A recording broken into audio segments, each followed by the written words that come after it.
आज हम बैठे हैं इस दौर में जहाँ एक नई पीढ़ी कह रही है सिचुएशनशिप। हाँ। I said, ये भी कर लो। Define love for me, irrespective of whether this person is millennial Millennial or or Gen Gen Z Z। और किसी भी दौर का आप ले आइए। शहजादे सलीम को ले आइए कि यार अनारकली के साथ तुमने जो पहला चुम्बन लिया, क्या एक्सपीरियंस किया। It will be very different और वो कॉमन होगा।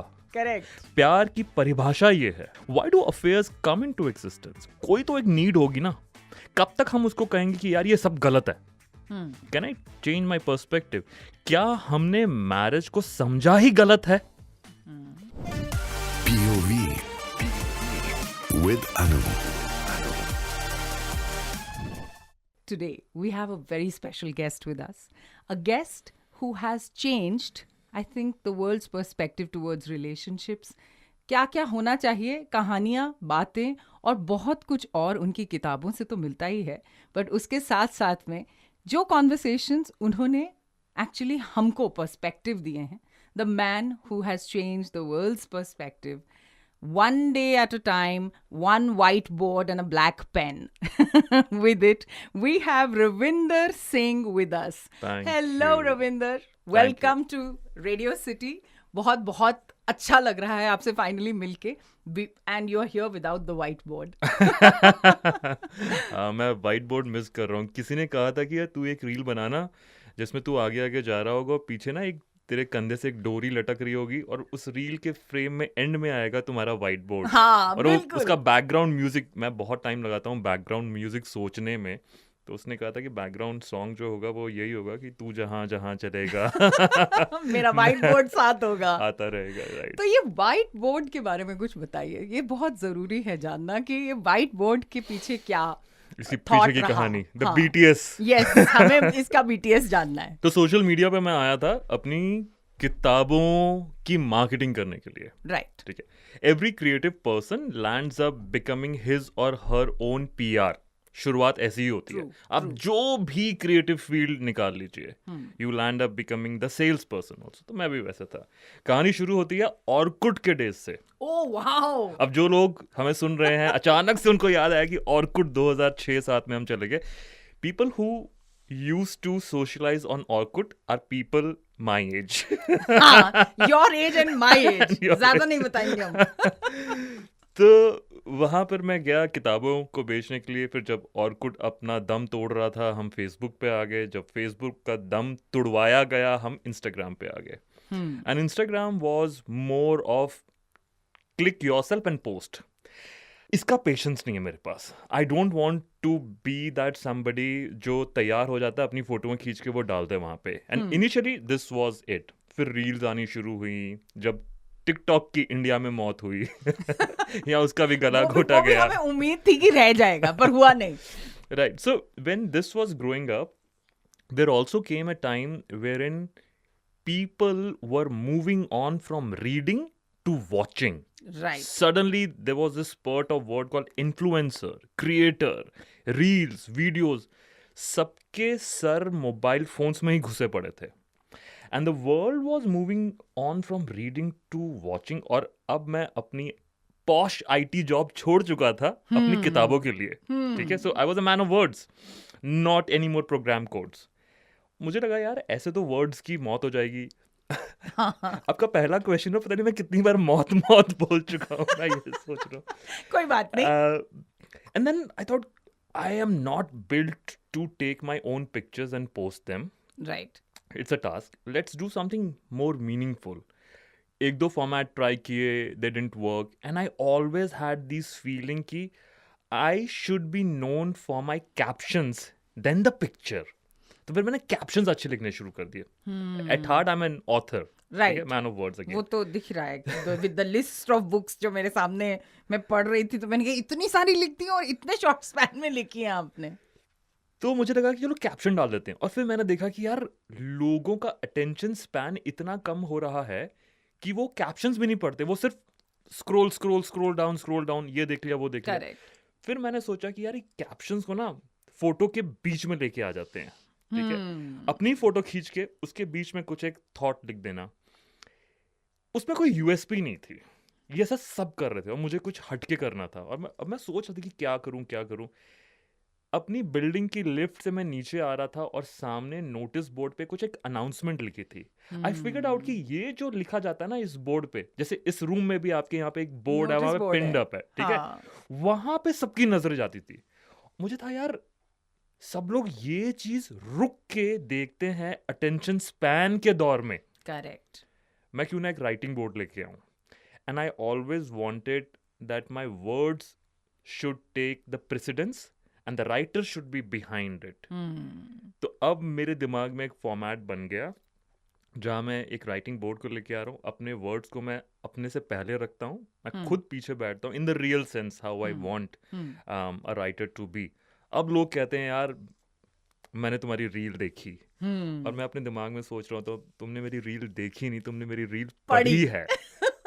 तो जो वो दिल को तसल्ली है ना कि मैं आज भी इस दौर में लोगों को कुछ पढ़वा रहा हूँ, उसे बड़ा सुकून मिलता है। So that's the BTS of writing board की कहानी। बहुत बहुत ही इंसाइटफुल कहानी थी ये। Thank और you. ये नोटिस बोर्ड की सोसाइटी के नीचे नोटिस बोर्ड वालों को भी थैंक यू बोलना चाहिए। Of course. When we talk about Gen Z, तो थोड़ा सा उनके बारे में बात करते हैं, क्योंकि बेचारे वो काफ़ी एक्सपेक्टेशंस के बोझ के नीचे दबे हुए हैं। कहीं ना कहीं जेन जी से एक्सपेक्ट किया जा रहा है कि तुम मिलेनियल्स की तरह बिहेव करो, थोड़ा रिस्पॉन्सिबल रहो।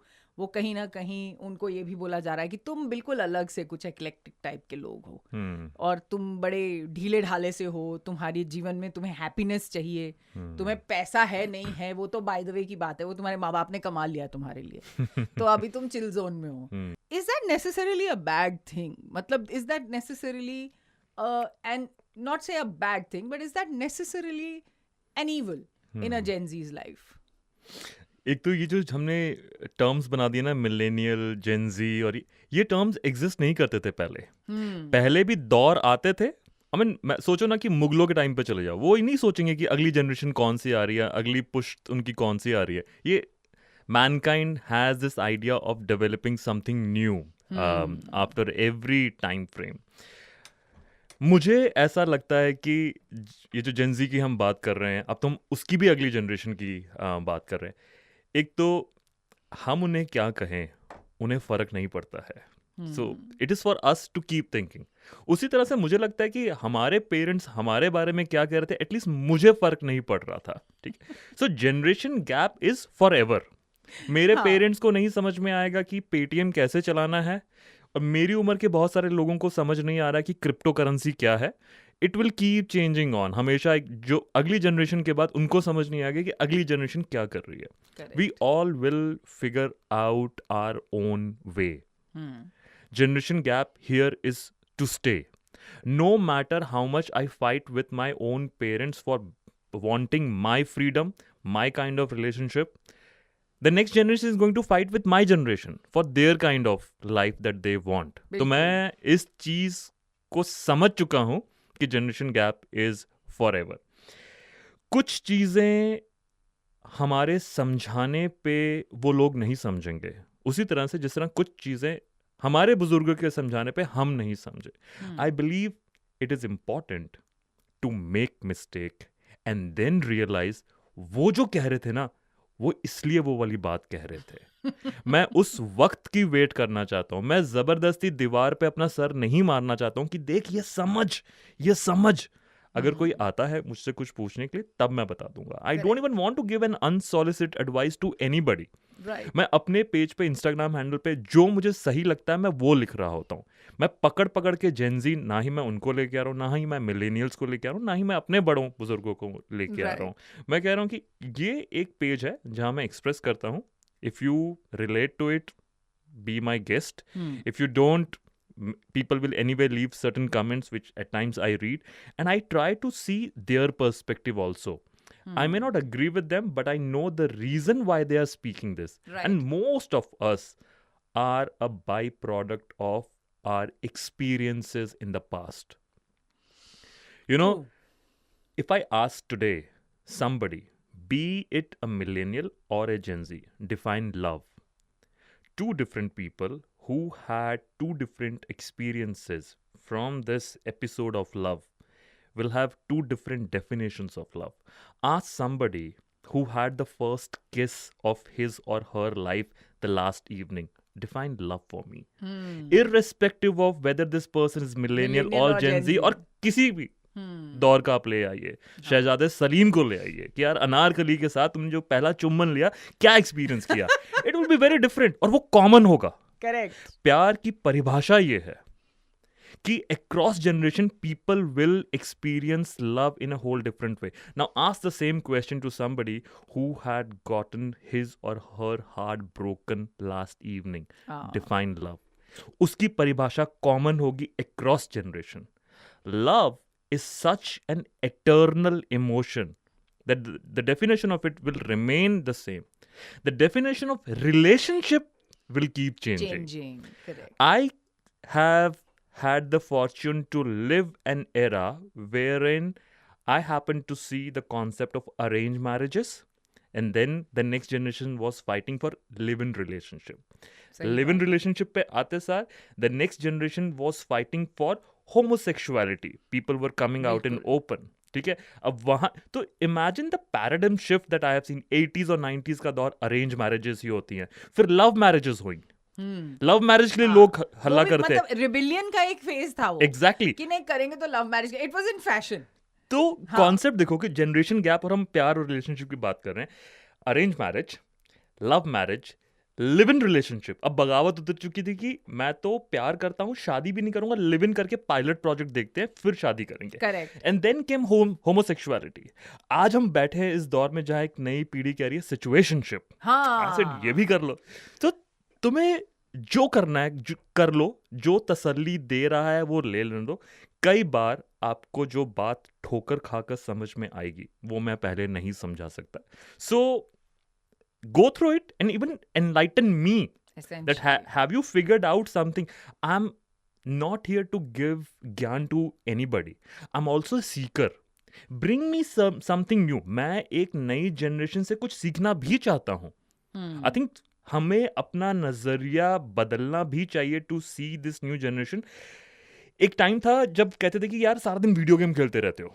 Look at the new generation. वो वीडियो गेम खेल के इतना पैसा बना रहे हैं. There are startups, there are crazy things that they are doing which I may not have an interest for, but I know कि ये जो एक रेस चल रही है प्रॉफिटेबिलिटी की, this is what I was taught in my B schools, you know, increase your profit, revenue ऊपर लेके जाओ. There are a bunch of people जो तोड़ रहे हैं, फोड़ रहे हैं. All good things are also happening and they also have their own challenges. वो कहीं ना कहीं से निकल के आ जाएंगे, वो अपना रास्ता खुद ढूंढ लेंगे. I guess so. मतलब कई बार ऐसा लगता है कि वो शायद कहीं जा नहीं रहे, पर एक्चुअली वो जहाँ जा रहे हैं शायद हमारी आंखों की भी पहुंच वहां तक की नहीं है. हमें नहीं पता. हम ना कभी कभी ये कहते हैं हम बड़े हैं. हाँ, ठीक है, हमें ये पर्सपेक्टिव चेंज करना है अपने बारे में. I always want to give the benefit of doubt to somebody else कि ऐसा हो सकता है कि यार मैं नहीं देख पा रहा हूँ जो वो देख पा रहा है. So that is why it brings me to these terminologies which we thought we'll have a good perspective from you on. जैसे कहते हैं कि आपका point of view. So situationship. इसके बारे में थोड़ी सी बात करना चाहेंगे कि you know situationship आपको क्या लगता है, ये एक healthy situation है या situationship in general हमको कहीं ना कहीं ऐसी जगह पे, you know, I understand like you just now said कि जो आपका मन कर रहा है, आपको दिल को, जैसे आपने स्टार्टिंग में भी कहा कि दिल को जो तसल्ली मिले, जिस चीज से तसल्ली मिले वो कर लेनी चाहिए. बात सच है, पर you know एक somewhere you know I also feel कि कहीं ना कहीं हम अपने आप को भी कहीं ना कहीं दायरों में बांधते हैं. एक सोसाइटी है, एक रिलेशनशिप्स बने हुए हैं, एक नॉर्म्स बने हुए हैं, मम्मी डैडी, बच्चे, दादा दादी. अब उसके अंदर कहीं ना कहीं एक सिचुएशनशिप आके आ गया है कि चिल्ड्रन और rather you know people are saying कि you know a non committal romantic relationship, और देखते हैं कैजुअल डेटिंग करते करते कहाँ जाएंगे. ट्राई करो, टेस्ट करो, फिर आगे बढ़ो. Right. So what's your view on it? If the thought is still lingering in your mind somewhere, it deserves an execution of the idea, is what I believe in. या अब करके देख लो. जिस चीज को हम करने से रोकेंगे ना, वो हमारे दिमाग में और ज्यादा पलती है. If I stop somebody from doing something, it develops in their mind.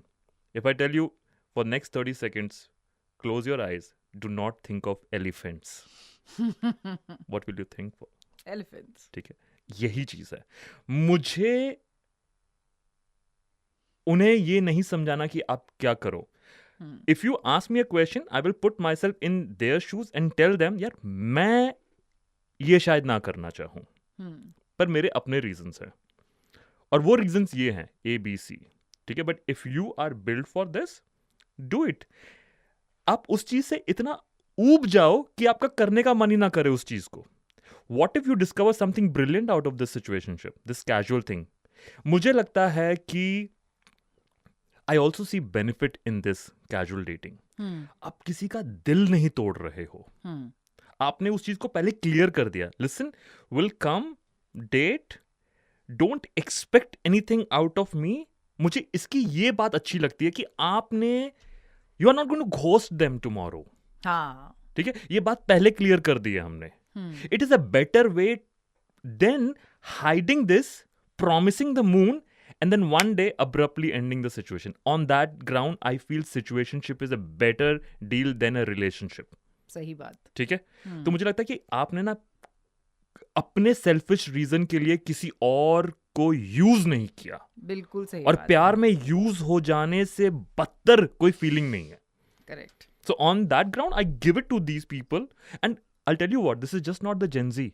People our age, जो divorces लेके बाहर आया ना, कहते हैं ना दूध का जला छाछ भी फूक फूक के पीता है.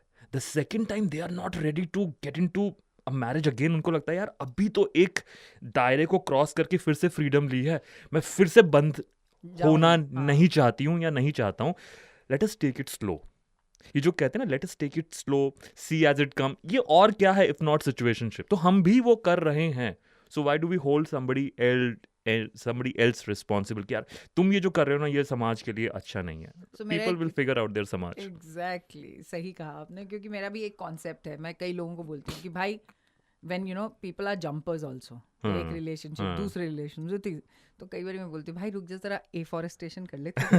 थोड़ा सा ठहराव लेके आ जाओ. थोड़ा सा जरा उपजाऊ होने दो जमीन को. इतना ज्यादा परेशान हो रहे हो और इतना ज्यादा घूमे जा रहे हो from one place to the other. Sometimes it's great to be with yourself. True. और सिचुएशनशिप से ये समझ में आता है जो आजकल जो ये कॉन्सेप्ट्स बहुत ज्यादा आ गए हैं. I think we are becoming progressively very very communicative of our feelings, which I feel is very very good. मुझे कहीं ना कहीं ऐसा लगता है कि अब हम ना अगर हम सेल्फिश भी हैं तो उसको एक बुरा टर्म नहीं कहा जाता. हम छुपाना नहीं चाहते. हम छुपाना नहीं चाहते. और ये सेल्फलेसली मार्टर भी नहीं बनना चाहते. तो कहीं ना कहीं ये ग्रेज जो हैं ये एक्चुअली काफी ब्यूटीफुल लग रहे हैं इस वक्त. तो ये बड़ा अच्छा लगता है कि एक्चुअली जैसे आपने कहा कि आप कमिटमेंट मत दो यार, आप बोलो मैं कैजुअल रिलेशनशिप में हूँ, इसमें क्या बुराई है.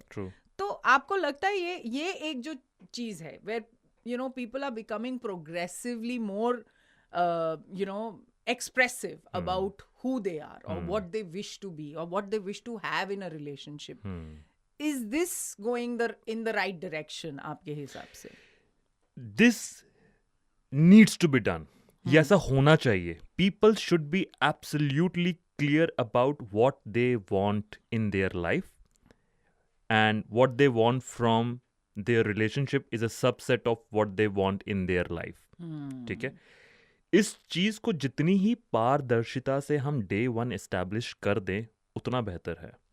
I had been on dating apps in this country and abroad, and I'm purely speaking from a research perspective. कई बार हम बात करते हैं कि इंडिया ना वेस्टर्न वर्ल्ड को फॉलो कर रहा है. I don't believe in this concept of कि वेस्ट और ईस्ट वेस्ट को फॉलो कर रहा है. मुझे लगता है कि प्रोग्रेस जहाँ पे भी आए, जिस भी वर्ल्ड में आए, वो अच्छी बात है. हम बहुत सारी चीज़ों में वेस्टर्न वर्ल्ड से ज़्यादा प्रोग्रेसिव है.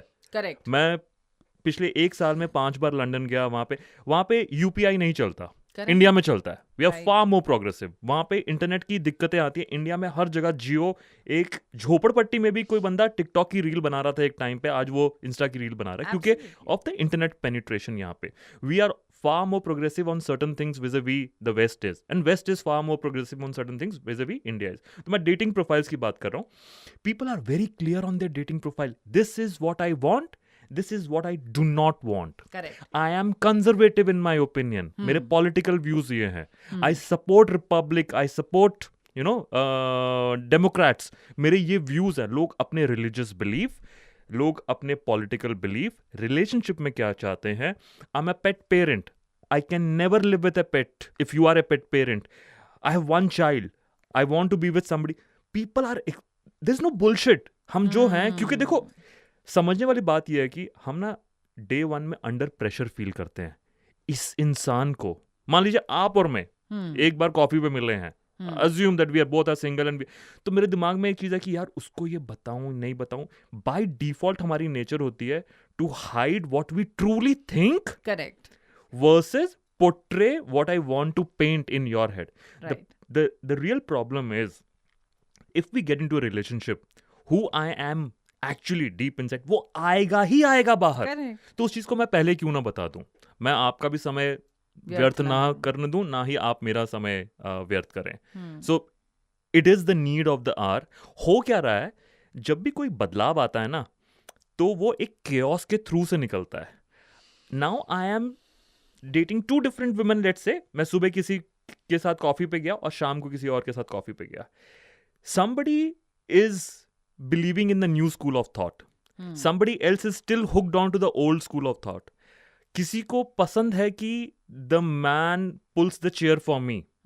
ठीक है, शिवलरी की बात कर रहे हैं. द अदर गर्ल सेज कि no, I am a very independent woman, मेरे लिए ये ना किया जाए, मैं अपने पैरों पे खड़ी हूं, आई डोंट वांट दैट. तो मुझ जैसा लड़का ना वहां पे कंफ्यूज हो जाता है, यार अब ये ओल्ड स्कूल वाला करूं कि ये करूं. There are women who still believe I like old school. I want the man to, approach me first. At the same time, we are talking about gender equality. जहां पे मैं कह रहा हूं कि what is the harm in the woman taking the man out on date? ठीक है, ये भी हो सकता है. हाँ. अब ये वाली एक्सपेक्टेशन मैं द गर्ल नंबर ए को ना बुला के बी को बता रहा हूं, और वो ओल्ड स्कूल में है और मैं न्यू स्कूल पे आया हूं. और मैं न्यू स्कूल पे क्यों आया हूं? क्योंकि पिछली वाली के साथ एक्सपीरियंस ऐसा था. तो मैं एक chaos आ गया. ठीक है, रंग दे बसंती में एक लाइन थी, एक पैर हमारा अपने पास्ट पे है, एक पैर हमारा प्रेजेंट पे है. तो ये प्रॉब्लम कर रहा है. बट ये chaos से जो हम निकलेंगे, we will be in a better stage, because by now we will figure out कि it's too much of a hassle not to express our true self. ये चीजें जितनी जल्दी पहले ही बता दी जाएं, उतना आप अपनी लाइफ को आसान बना देंगे. तो कहीं ना कहीं ये सिखा भी देगा ना आपको कि स्कूल नंबर ए पे रहना या स्कूल नंबर बी पे रहना है, या फिर सी चाहिए. ट्रू. Wow, fantastic. तो ये जो बहुत सारे नए नए टर्मिनोलॉजीज हैं जो कि मुझे a little younger lot has taught me about something called ghosting. तो अब सबको पता है, ठीक है ना. अभी घोस्टिंग के बाद में आ गया है ज़ॉम्बिंग. देखो ये घोस्टिंग और ज़ॉम्बिंग ये क्यों आ रहा है? हाँ, मुझे ना इन वर्ड से ज्यादा इंटरेस्ट है कि ये फेज क्यों आए. करेक्ट. It is technology. ठीक है, take away technology from our hand. आप करके दिखाओ घोस्टिंग 90s के स्कूल वाले प्यार में, तू वहीं ट्यूशन में मिलेगा. हाँ. ठीक है, कोई नहीं घोस्ट कर पाएगा. आज तुम घोस्ट इसलिए कर पा रहे क्योंकि टेक्नोलॉजी ने अलाउ कर दिया कि मैं यहाँ बैठ के राया ऐप पे एक यूएस वाली गर्ल के साथ डेट कर सकता हूँ. And technology has enabled it. मेरी एक और सोच भी है. अक्सर हम ना टेक्नोलॉजी को ब्लेम करते हैं. करेक्ट. मैं कह रहा हूँ कि मैं टेक्नोलॉजी को ब्लेम नहीं कर रहा हूँ. मैं कह रहा हूँ technology has enabled mankind to do it lot more what they always wanted to do. Correct. Be it flirting with 10 different people at the same time, just because वो टेक्नोलॉजी थी नहीं, हम वो चीज कर नहीं पाते थे. आज उसने अच्छी चीज करने को भी आसान बना दिया है, आज उसने बुरी चीज करना भी आसान बना दिया है. I will never blame technology. People say dating apps are not working for me. Yeah, dating apps have led to so much of adultery or cheating. All of this could have happened in a non-digital world also. It's just that कि अब उस forest में आग लग चुकी है और वो आग इस तरह से जा रही है. क्या वो आग आप खुद जला सकते थे? Of course. क्या 90s में अफेयर्स नहीं होते थे? होते थे. बिल्कुल हो सकते थे. Today they are sitting on your finger tips. Technology ने वो चीज आसान आसान कर दी है बना जो दी आप है। हमेशा करना चाहते चाहते थे। थे। इनफैक्ट टेक्नोलॉजी आई ही इसलिए थी क्योंकि इंसान को वो चीजें आसान बनानी थी। Why do affairs come into existence? कोई तो एक नीड होगी ना। कब तक हम उसको कहेंगे कि यार ये सब गलत है? Let's address again. I started with that idea that I want to address the elephant in the room. Can I change my perspective? क्या हमने मैरिज को समझा ही गलत है? ये जो इंसान जो कुछ करना चाहता है, there is a reason. Are we truly monogamous in nature? मेरा यही सवाल था। ठीक है, और if we are not, क्या हम पुराना स्कूल जो कि पता नहीं कितने सदियों पहले आया था, द स्कूल ऑफ मैरिज, उसको बचाने के लिए आज भी we are getting married because we are socially condition to do so, ताकि कोई सोसाइटी पे एक उंगली ना उठाए कि ओ तू तो 35 की होगी, तेरी शादी आज भी नहीं हुई है। क्या वो इस प्रेशर में जाके मैरी कर रही है किसी को? Because we need to understand ourselves who we are. And I'm a firm believer of the fact that if you realize who you are, you have the right to live that sort of life. If you realize you are a homosexual, you deserve to live that sort of life. Absolutely. If you realize that I am not meant to be a parent, you should have the freedom not to have a kid and ruin that person's life. ये realization हमें बहुत ज़रूरी है. I know I started with technology. Technology has done some great things. Technology has also done not so great things. We blame technology, but end of the day, I want to put the onus on people who are using this technology. But you're certainly tipping on one very important conversation, actually. ये जो peer pressure, parental pressure of marriage, and also monogamy. You just said कि are we really monogamous in nature? क्या हम genuinely monogamy में विश्वास रखते हैं, या ये जैसे कि मैंने भी यही बात कही कि इतने सोसाइटीज़ के नॉर्म्स हैं और 26 साल में शादी कर लो, 25 साल में शादी कर लो, 30 में कर लो, अरे बेटा अब तो 35 के हो गए, अब तो कर ही लो. सो कहीं ना कहीं ये शादी और क्या ज़रूरी है, या there are two questions here. Yeah. One, obviously, is monogamy real? And second, is marriage that necessary, and that peer pressure that necessary? इन सब के आपको ना आंसर अलग अलग मिलेंगे अलग अलग लोगों से. There is no one size fit all answer that I can give you. Right. But if the question is, are all the human beings monogamous in their being? My answer is no. There are a good number of them who are non-monogamous. Have I run into some people who believe in the idea of monogamy and this is what they want? The answer is yes. I have ran into these many people. For me, this is a very interesting domain to talk about and to do more research in. I want to sit with people, and I have sat with so many people. I'm very keen to know their perspective. The problem is, a good number of us may not be monogamous in our minds, in our heart. But because of the security that the school of marriage brings to us, we are willing to let go the pros of not being a monogamous and choosing monogamy over other things. Life में सब कुछ सबको नहीं मिलेगा. Correct. We have to cherry pick. It all boils down to the one fundamental question. जब हम ये discussion करेंगे तो हम पहुंचेंगे एक नए सवाल पे, जो कि सबसे पुराना सवाल है कि why did marriage come into existence at the first place? हम वहीं पर आ जाएंगे जब हम कहेंगे ना यार we have come from animal kingdom. ठीक है, हम वैसे ही हैं. अब शेर को नहीं पूछते कि भाई तेरी गर्लफ्रेंड कौन है, तू उसके साथ ही रहेगा क्या. ठीक है. Marriage came into existence because of economical security. Correct. At that point in time. Marriage came into existence because ये पता होना चाहिए, उस दौर की औरत चाहती थी कि मेरे बच्चे को ये वाली ज़मीन मिलेगी या नहीं मिलेगी, ये खेत उसके होंगे या नहीं होंगे. वो जो राजा रजवाड़, अगर हम बात करें महाभारत की, ये किसको मिलेगा.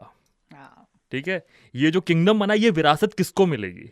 राम ने क्यों वनवास लिया. ठीक है.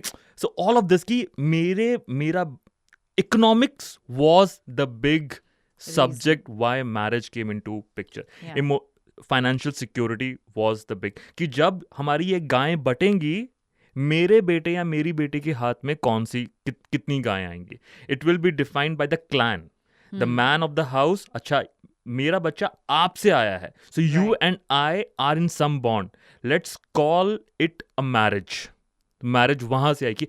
अब से तुम ये करोगे, वो जाएगा जंगल में शिकार करके लेके आएगा, तुम खाना बनाओगी, तुम बच्चे. That was the time where in we are talking about home maker and the bread winner. Correct. और अगर वो शिकार करके लेके आया है, तो इस औरत का ये कहना है कि तो फिर वो दूसरी औरत मेरे शिकार से लेके नहीं जाएगी, मुझे अपने बच्चे पालने हैं. This is how the school of marriage came into existence. And over a period of time, largely we have seen that people have been taking the benefit out of this school for far too long, which is why marriage became a full throttle thing कि यार शादी होनी चाहिए, आगे जाके किसको किसका नाम मिलेगा, किसको किसकी जायदाद मिलेगी, and emotional security also. Things started falling in place. Over a period of time, we realized that आज divorces ज़्यादा क्यों हो रहे हैं? Both people are the breadwinner now. The women are not at the mercy of men being anymore. The breadwinner. Correct. तो अब तक क्या हो रहा था, देख शिकार तो मैं ही करके लेके आ रहा हूँ जंगल से, तो मेरी चलेगी. Correct. ठीक है. So they were behind the wheel and women was always on the back seat. Now the women have also come on the front seat. They are saying that I'm not good with this arrangement. Right. Okay, if you are not happy, I'm not happy, shall we part ways? Divorces are becoming rampant. Now मैं इस पूरे podcast में, interview में आप जो भी कह रहे हैं, ये नहीं कह रहा हूं कि because women become financially independent and hence people are getting divorces. No, I don't want to pin it that way. Should women not be independent? Of course they should be independent. I'm not saying that. But I'm also talking about कि कुछ चीज़ें आज ज़्यादा क्यों हो रही है, वो इसलिए हो रही हैं. That doesn't mean we need to roll back in time. This is the byproduct of two people being independent and choosing to be in marriage or choosing not to be in marriage. I do not even see divorces as any shame related to them. Not even 1%. I think if at all there should be shame, it should be in staying in a broken marriage, then coming out of it, even when you had a choice to come out of it. Absolutely. That should be shameful, not how we look at people who are divorced. There's certain taboo attached. Ki, oh, there must be something wrong with you. Why your partner chose to leave you? Some of this becomes our perspective. I'm again differentiating from this perspective. But largely coming back to your question, are we monogamous in nature? There are a good number of us who are not. There are good number of us who are. The problem only creeps in when we do not understand what we truly want and we land up on the other ship unprepared. तो सब बातों की एक बात ये है कि अपने आप को जानना बहुत जरूरी है. It is. And that's a fantastic point of view to actually wind up this podcast with. Thank you so much Ravinder. इतने सारे फंडे और इतनी क्लैरिटी के साथ आपने हमारे साथ शेयर किए. ये point of view I am sure will go a long way for people to actually understand. सब बातों का एक सार बहुत ही सिंपल निकल के आया. खुद को जानो तो दुनिया आसान है. True. Absolutely. Thank you so much. Thank you. It was a pleasure being here. It was wonderful having you here at Radio City. Thank you. Thank you. Radio City. Radio City. Radio City. रग रग में दौड़े city.